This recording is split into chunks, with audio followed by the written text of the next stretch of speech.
Everyone, स्वागत है आप सभी का लॉ एंड जुडिशरी क्लासेस में। कैसे हैं आप सभी? उम्मीद करती हूँ आप सभी बहुत अच्छे होंगे और अपनी पढ़ाई को बहुत अच्छे से जारी रख रहे होंगे। तो आज हम बात करेंगे भारतीय न्याय संहिता के बारे में, जिसमें पिछले लेक्चर में हमने दुष्प्रेरण के बारे में पढ़ लिया था, जो कि सेक्शन 45 में था। आज हम पढ़ेंगे कि दुष्प्रेरक कौन होता है, यानी कि अबेटर कौन होता है, और ये कहाँ है तो आपके 46 में। तो आज हम बात करेंगे बेसिकली सेक्शन 46 के बारे में, ठीक है, और जानेंगे कि दुष्प्रेरक यानी कि अबेटर होता कौन है और किस किस तरीके से कोई अबेटर दुष्प्रेरण कर सकता है, यानी कि अबेटमेंट कर सकता है। ठीक है, तो चलिए फिर शुरू करते हैं। हाँ, एक छोटी सी इंफॉर्मेशन ये कि इंडियन कॉन्स्टिट्यूशन का लेक्चर भी शुरू कर दिया गया है। तो जो भी कोई इंडियन कॉन्स्टिट्यूशन का लेक्चर नहीं देखा है, जाकर के जरूर देखिए। ठीक है, चलिए तो अब ये क्या है आपका, बात करते हैं अगर दुष्प्रेरक के बारे में, ठीक है, यानी कि अबेटर के बारे में। तो ये बताया कहां गया है? सेक्शन 46 में। कहता क्या है आपका सेक्शन 46 कि कोई व्यक्ति अपराध का दुष्प्रेरण करता है, ठीक है, जो या तो अपराध कारित करने का या ऐसे कृत्य को कारित करने का जो अपराध होता है, यदि वह उसी आशय या ज्ञान से किया जाता जो दुष्प्रेरक का है, यदि अपराध कारित करने के लिए विधि द्वारा समर्थित व्यक्ति द्वारा किया जाता है। यानी कि कहने का सेंस क्या है कि कोई अपराध दुष्प्रेरण करता है, यानी कि कोई व्यक्ति क्या कर रहा है, किसी अपराध का दुष्प्रेरण कर रहा है। कब कर रहा है हम मानेंगे?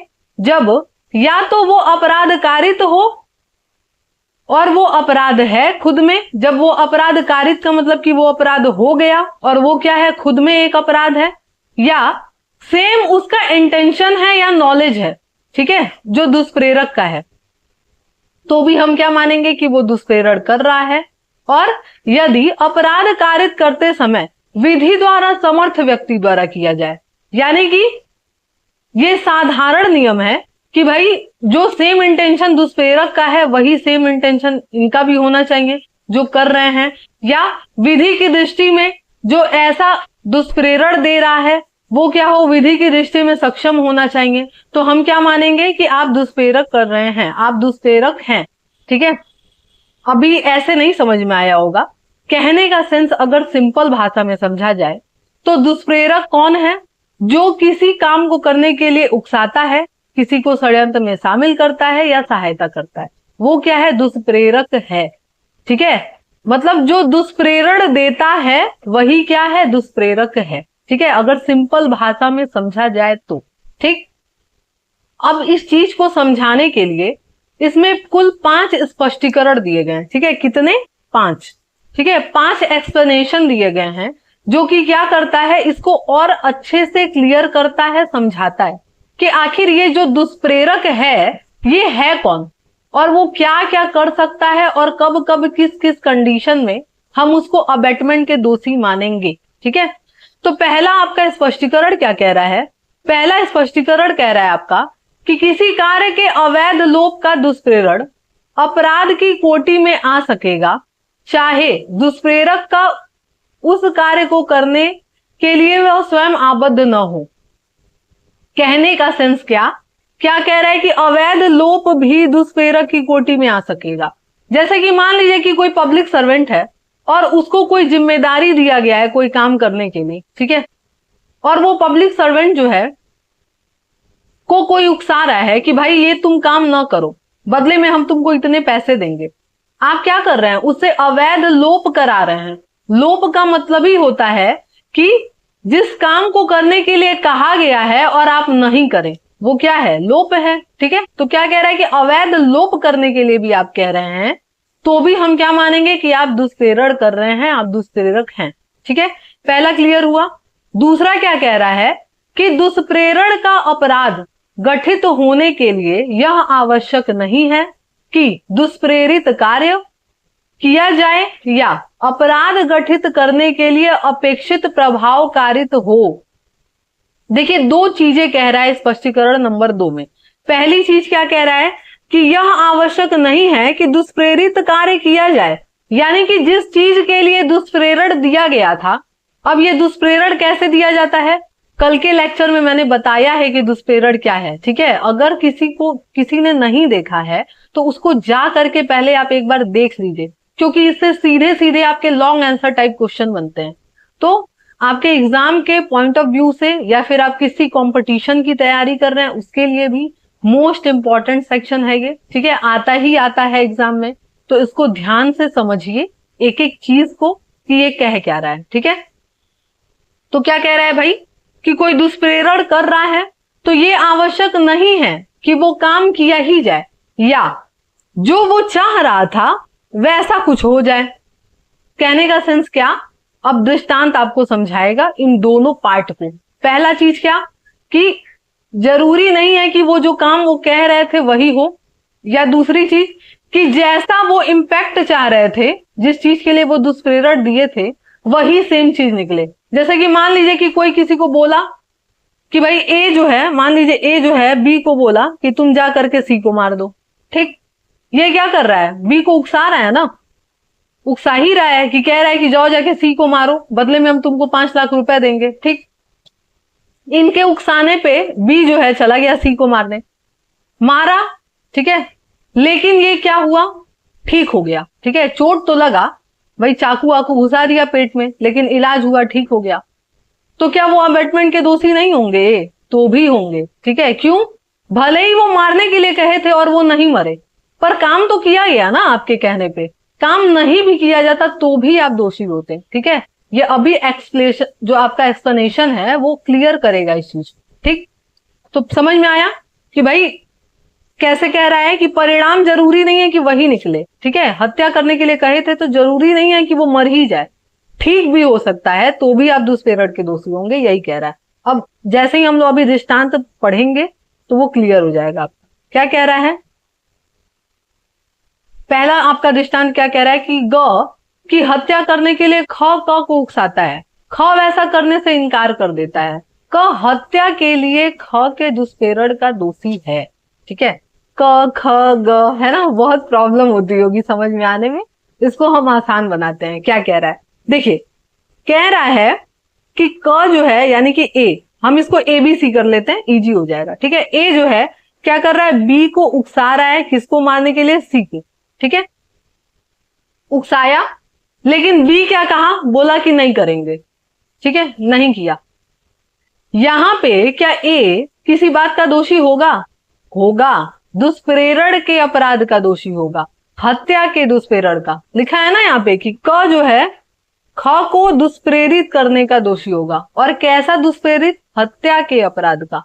क्यों, क्योंकि उकसाया था ना कि उसको जाकर के मारो। अब ये मारे चाहे ना मारे उससे क्या मतलब है, आप तो उकसाए हैं ना, तो आप दुष्प्रेरण के दोषी होंगे। ठीक है, पहली कंडीशन समझ में आया कि जरूरी नहीं है कि वो काम हो ही। ठीक, दूसरी कंडीशन क्या था कि सेम परिणाम निकले, ये भी जरूरी नहीं है। तो दूसरा वाला भी हम लोग दृष्टांत समझ लेते हैं। क्या कह रहा है दूसरा वाला कि घ की हत्या करने के लिए ख क को उकसाता है, ऐसी उकसाहट के अनुसरण में घ को विधत करता है, विधत मतलब कि चोट पहुंचाता है। ठीक है, घ का घाव अच्छा हो जाता है, क हत्या करने के लिए ख को उकसाने का दोषी है। अब क्या रहा है इसमें कि ए जो है बी को उकसाया कि तुम जा करके, हम इसको ए बी सी कर ले रहे हैं। ठीक है, तुम जा करके क्या करो, सी को मारो, जान से मार दो। पहली कंडीशन में तो वो नहीं मारा था, फिर भी ये दुष्प्रेरण के दोषी हुए थे। दूसरे दृष्टांत में क्या कह रहा है कि मारा तो, लेकिन ये क्या हुआ, इसका घाव भर गया और ये ठीक हो गया। तो यहां पे क्या होगा, ए का क्या दायित्व बनेगा, ए का दायित्व ये बनेगा कि ये हत्या के दुष्प्रेरण के दोषी होंगे।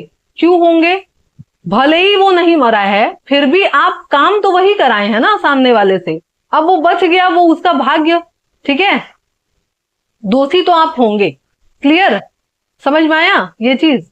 चलिए अब जो है, अगर नहीं समझ में आया फिर भी, वैसे मेरे हिसाब से समझ में आ गया होगा, इतने अच्छे से हम समझाते हैं, फिर भी अगर कोई भी डाउट है वापस से इसको देखिए, क्लियर हो जाएगा। ठीक है, तीसरी कंडीशन क्या कह रहा है आपका स्पष्टीकरण नंबर 3, ये क्या कह रहा है कि यह आवश्यक नहीं है कि दुष्प्रेरित व्यक्ति अपराध करने के लिए विधि अनुसार समर्थ हो या उसका वही दूषित आशय या ज्ञान हो जो दुष्प्रेरक का है, या कोई भी दूषित आशय या ज्ञान हो।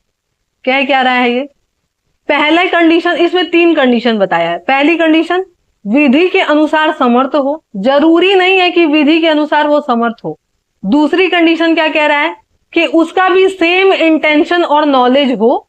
वह कैसा? दूषित। दूषित मतलब खराब, है ना भाई। अपराध करने के लिए क्या चाहिए? दुराशय चाहिए। और दुराशय का हम लोग मैगजीन भी देखे थे, क्या? एक्टस नॉन फेसिट रियम नीसी मेंसिट्रिया, यानी कि कार्य अपराधी नहीं होता जब तक कि मन अपराधी ना हो। ठीक है, तो दूषित आशय होना चाहिए, यानी कि गलत इंटेंशन होना चाहिए। और तीसरी कंडीशन क्या कह रहा है कि जो दुष्प्रेरक का है या कोई भी दूषित आशय या ज्ञान हो, यानी कि कैसा भी दूषित आशय या मतलब खराब इंटेंशन या नॉलेज हो उसका, इससे कोई फर्क नहीं पड़ता। ठीक है, अब क्या किया जाए, एक एक करके एक एक पार्ट को समझा जाए। ठीक है, पहला पार्ट हम लोग क्या समझेंगे? विधि अनुसार समर्थ हो। ये जरूरी नहीं है। कहने का मतलब क्या कि जरूरी नहीं है कि वो जो अपराध वो कर रहा है वो उसके लिए सक्षम ही हो। वो भले ही उस अपराध का दोषी नहीं होगा करने के बावजूद भी, फिर भी जो करवा रहा है वो तो दोषी होगा। ठीक है, कि मान लीजिए कि किसी पागल को उकसा दिए कि उसको ईंटा चला के मारो, और वो ईंटा चला के मार दिया। पागल तो दोषी होगा नहीं, क्योंकि उसके पास तो नॉलेज नहीं है, उसको तो पता ही नहीं है। और पागल को बचाव भी मिला हुआ है किस धारा में? बताइए कमेंट बॉक्स में। ठीक है, ताकि पता चले मुझे कि आप पढ़ाई कर रहे हैं। ठीक है, तो कमेंट बॉक्स में बताइएगा कौन सा सेक्शन है जिसमें विकृत चित्त व्यक्ति यानी कि पागल व्यक्ति को जो है लाभ दिया गया है। ठीक है, कि वो किसी अपराध का दोषी नहीं होता है। ठीक, और उससे रिलेटेड अगर कोई हम केस भी बताए ही हैं, उसको भी मेंशन करिएगा। ठीक है, तो क्या कह रहा है भाई कि पागल व्यक्ति है मान लीजिए, और वो क्या कर रहा है कि किसी को ईंटा चला के मार दिया किसी के कहने पे, तो वो पागल तो दोषी नहीं होगा, लेकिन जिसने ऐसा उकसाया है पीछे से वो दोषी होगा। ठीक है, इसीलिए कह रहा है कि जरूरी नहीं है कि वो जो काम कर रहे हैं वो विधि के अनुसार समर्थ ही हो। नहीं है, फिर भी अगर आप उनसे कोई काम करा रहे हैं तो आप दोषी होंगे। ठीक है, चलिए अब इसको हम जो है क्या कर लेते हैं, दृष्टांत के माध्यम से क्लियर कर लेते हैं कि ये कह क्या रहा है। क्या कह रहा है? पहला दृष्टांत आपका, क दूषित आशय से एक बालक या विकृत चित्त व्यक्ति को, ठीक है, यानी कि चाइल्ड को भी भाई प्रोटेक्शन मिला है ना कि वो किसी अपराध का दोषी नहीं है। अगर 7 साल से कम उम्र का है तो, या 7 साल से ऊपर लेकिन 12 साल से कम उम्र का है, दोनों का सेक्शन बताइए कमेंट बॉक्स में। ठीक है, और साथ में विकृत चित्त वाला भी कि वो किस सेक्शन में है। ठीक है, तो उसके बाद क्या कह रहा है कि किसी पागल से आप जो है कोई काम करा रहे हैं, उसको दुष्प्रेरित कर रहे हैं, जो यदि ऐसे व्यक्ति द्वारा किया जाता जो अपराध करने के लिए समर्थ होता और वही आशय रखता जो क का है, तो अपराध होगा। इस प्रकार वह कार्य किया जाए या न किया जाए, क अपराध के दुष्प्रेरण का दोषी है। ठीक है, कहने का मतलब क्या है कि मान लीजिए ए जो है वो क्या कर रहा है, बी नाम के एक बच्चे या किसी पागल को, ठीक है, दोनों कंडीशन बताया है कि किसी बच्चे या किसी पागल को क्या कर रहा है, उकसा रहा है कि तुम क्या करो, सी के साथ कोई अपराध करो। अब वो बच्चा या पागल अपराध करे या ना करे, कर भी सकता है और नहीं भी, है ना। तो मान लीजिए कर दिया तब भी ये दुष्प्रेरण के दोषी होंगे, है ना, और नहीं किया तो भी होंगे। होना तो इनको है, क्यों? क्योंकि आप उकसा दिए, इसका मतलब आप दुष्प्रेरण कर दिए, है ना। अपूर्ण अपराध है ये। कल के लेक्चर में मैंने बताया था कि अपूर्ण अपराध क्या होता है, कि ऐसा कोई काम जो किया जाए या न किया जाए, इट सेल्फ वो क्या है, एक ऑफेंस है। ठीक है, क्लियर हुआ पहला पार्ट।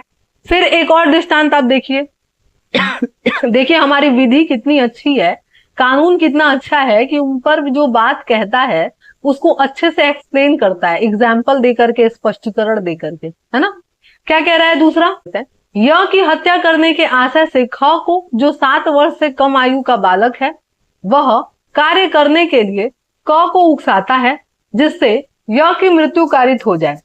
ख दुष्प्रेरण के परिणाम स्वरूप क की अनुपस्थिति में और उससे य की मृत्यु कारित करता है।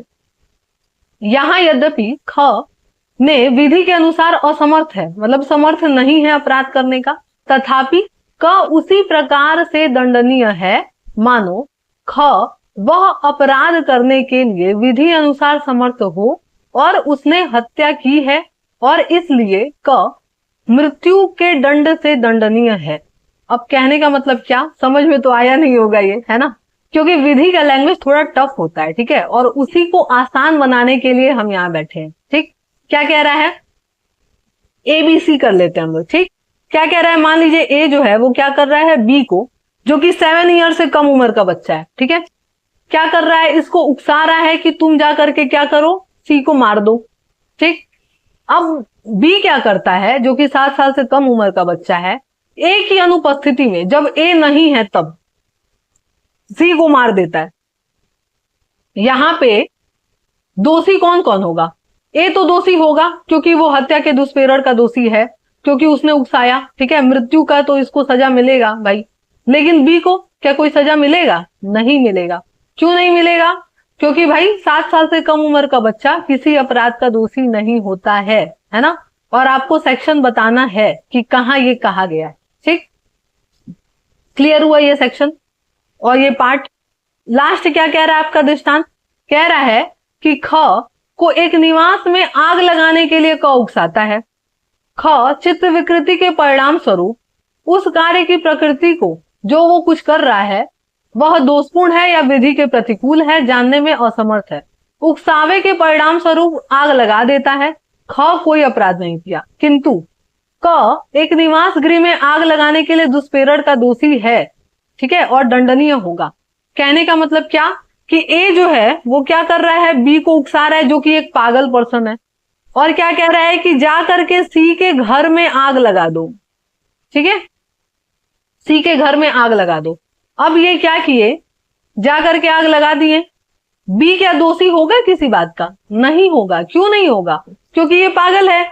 पागल को तो प्रोटेक्शन मिला है ना, किस धारा में मिला है बताना है ये, ठीक है, तो पागल को तो प्रोटेक्शन मिला है। लेकिन ए जो है वो तो दोषी होगा ना उसके घर में आग लगाने का, वो वाला आग लगाना नहीं, ठीक है, आग लगाने का मतलब रियल में आग लगाना। ठीक, तो आग लगाने का दोषी ये होंगे, ठीक है, ए।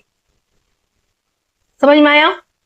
एक और एग्जांपल देख लीजिए, क्या कह रहा है, क चोरी करने के आशय से य के कब्जे में से य की संपत्ति लेने के लिए ख को उकसाता है।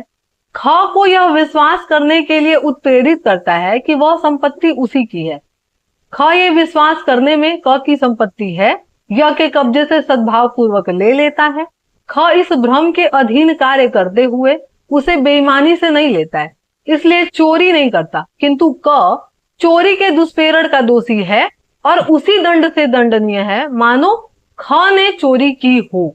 अब कहने का मतलब क्या कि ए जो है, मान लीजिए वो बी को कह रहा है कि सी के कब्जे में एक सामान है, तुम मुझे ला के दो, और इस तरीके से कह रहा है कि जैसे कि वो सामान उसी का है।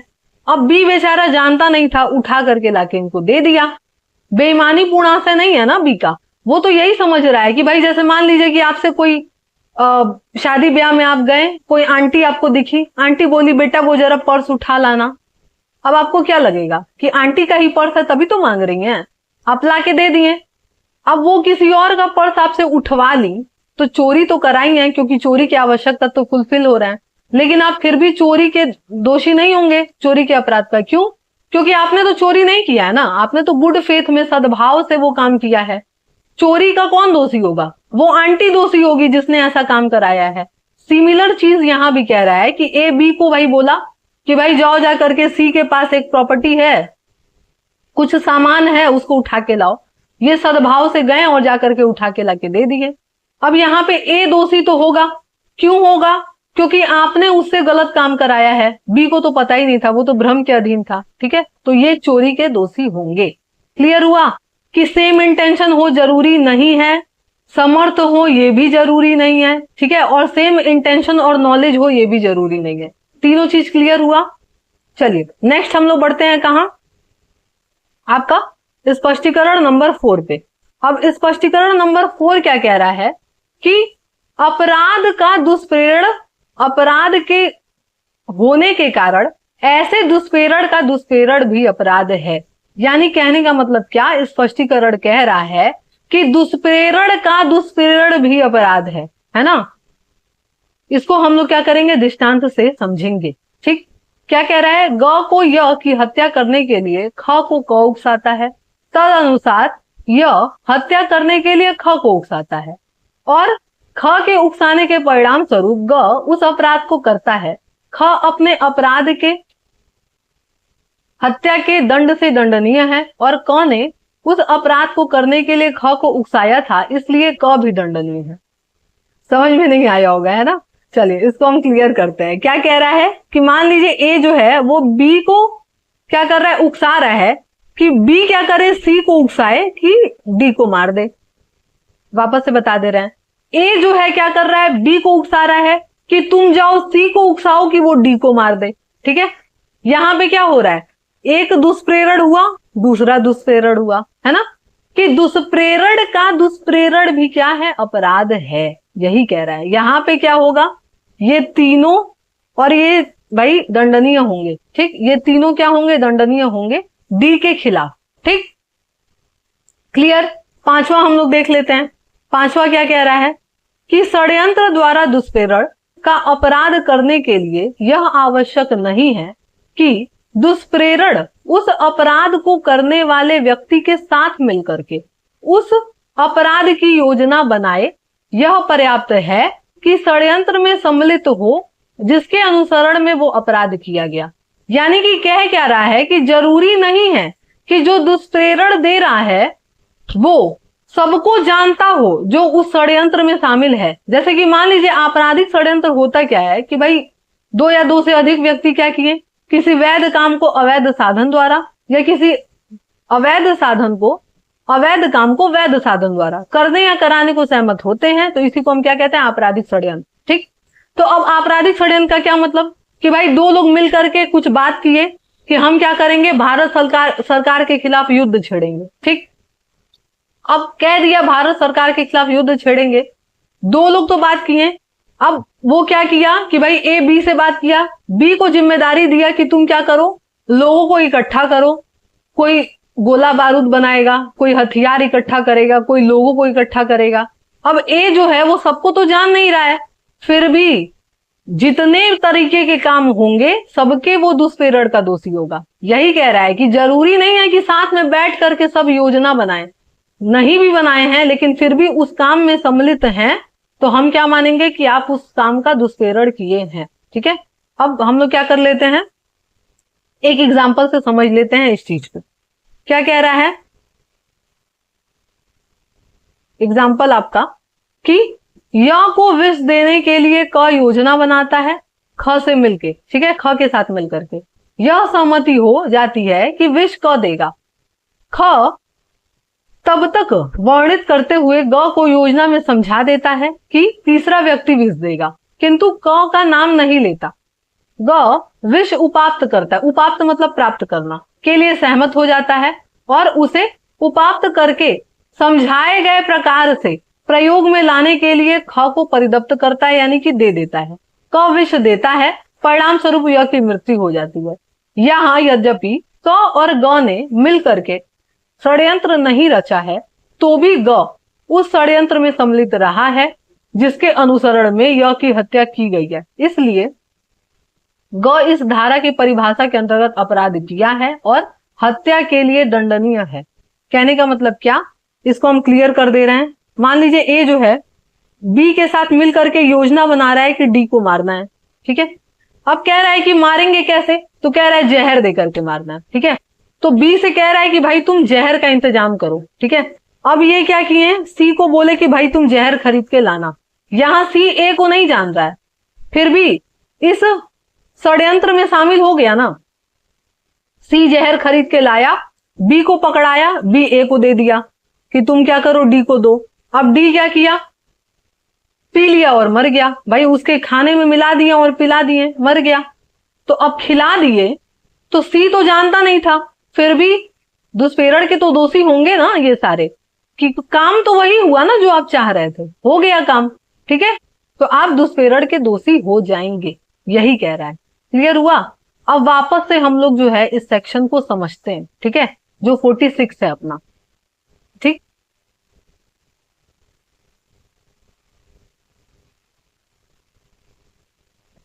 ठीक है। 46 क्या बात करता है? दुष्प्रेरक के बारे में, कि ऐसा व्यक्ति जो दुष्प्रेरण करता है उसको हम क्या कहेंगे? दुष्प्रेरक। ठीक है, सिंपल भाषा में। अब इसमें कुल क्या किया गया? 5 तरह का स्पष्टीकरण दिया गया है कि किस किस दशा में जो है हम क्या मानेंगे कि आप दुष्प्रेरण किए हैं। पहली कंडीशन क्या कहता है कि किसी काम का अवैध लोप भी क्या होता है?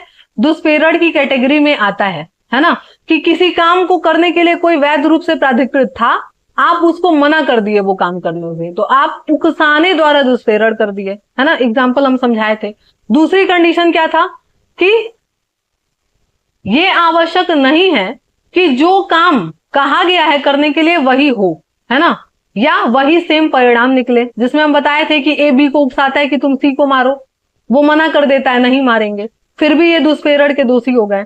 या भाई बोला कि बी से बोला कि तुम सी को मारो ए, और वो सी को मारा लेकिन वो घाव से ठीक हो गया, यहां मरा तो नहीं लेकिन फिर भी वो दुष्प्रेरण के दोषी हो जाएंगे, भले ही सेम परिणाम नहीं निकला। ठीक है। तीसरी कंडीशन क्या था? तीसरा आपका एक्सप्लेनेशन क्या था? तीसरा एक्सप्लेनेशन बोला आपका कि ये आवश्यक नहीं है कि जिसको आप दुष्प्रेरण दे रहे हैं वो विधि के अनुसार समर्थ हो वो काम करने के लिए, या सेम इंटेंशन या नॉलेज हो। अब विधि के अनुसार समर्थ क्या हम बताए हैं कि किसी पागल से आप कोई काम करा रहे हैं या किसी बच्चे से आप कोई काम करा रहे हैं, तो वो तो अपराध नहीं किया करने के बावजूद भी, लेकिन आप जरूर दुष्प्रेरण के दोषी हो गए। ठीक है। या क्या कह रहा है? सेम इंटेंशन या नॉलेज, कि भाई बताए ना कि किसी आंटी ने बोला कि भाई वो पर्स ले आओ और आप ले आए, आपको नहीं पता था वो उनका पर्स नहीं है और वो आपसे चोरी करा दी, तो आपको तो पता नहीं था, आपका इंटेंशन तो था नहीं चोरी करने का, तो आप तो दोषी नहीं होंगे, लेकिन वो जरूर दुष्प्रेरण की दोषी हो जाएंगे। ठीक है। उसके बाद चौथी कंडीशन क्या बोला?